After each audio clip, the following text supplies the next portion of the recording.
Hello children. అనగనగా ఒక అడవి. ఆ అడవిలో ఒక సింహం నివసిస్తూ ఉండేది.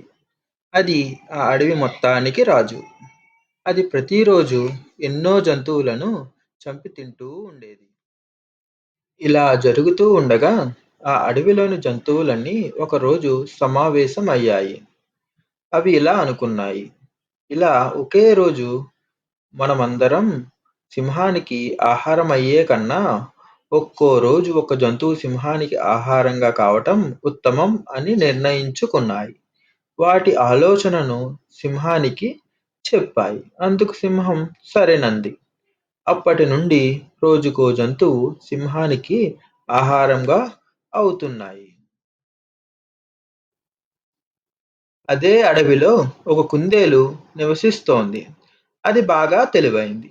ఆ కుందేలు సింహానికి ఆహారంగా వెళ్ళాల్సిన సమయం వచ్చింది. అప్పుడు ఆ కుందేలు భయపడకుండా సరేనని ఒప్పుకుంది. ఎలాగైనా ఈ సింహం బెడదను తీర్చాలని అనుకుంది.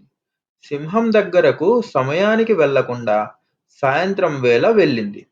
అప్పటికే బాగా ఆకలితో ఎదురు చూస్తున్న సింహం కుందేలును చూసి, ఉదయం నుంచి ఆకలితో ఉంటే ఇప్పుడొస్తావా అంటూ కోపంతో ఊగిపోయింది. అప్పుడు కుందేలు, నేను ఒక్కదాన్ని రాలేదు. మొత్తం ఆరుగురం కలిసి వచ్చాం. కానీ దారి మధ్యలో మరో సింహం మాకు ఎదురయింది. ఈ అడవికి నేను రాజుని. మీరందరూ నాకే ఆహారం కావాలని ఆపింది. మీ గురించి చెప్పినా వినిపించుకోలేదు. అది 5 కుందేళ్లను తన దగ్గరే పెట్టుకుంది. మీకు విషయం చెప్పి రమ్మని నన్ను పంపించింది అని వివరించింది. దాంతో సింహం కోపం కట్టలు తెంచుకుంది. ఈ అడవికి నేనే రాజుని. ఆ సింహాన్ని చూపించు, దాన్ని చంపుతాను అని కుందేలుతో కలిసి బయలుదేరింది. సింహాన్ని కొద్ది దూరం తీసుకెళ్లిన తర్వాత, ఇదిగో ఈ బావిలోనే ఆ సింహం ఉంది.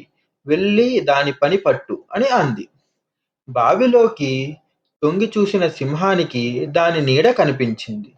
దాన్ని మరో సింహంగా భావించి గర్జిస్తూ బావిలో దూకింది. అలా ఆ సింహం పీడ వదిలింది. అడవిలోని జంతువులన్నీ కుందేలి తెలివితేటలు, సమయస్ఫూర్తి చూసి చాలా సంతోషించాయి.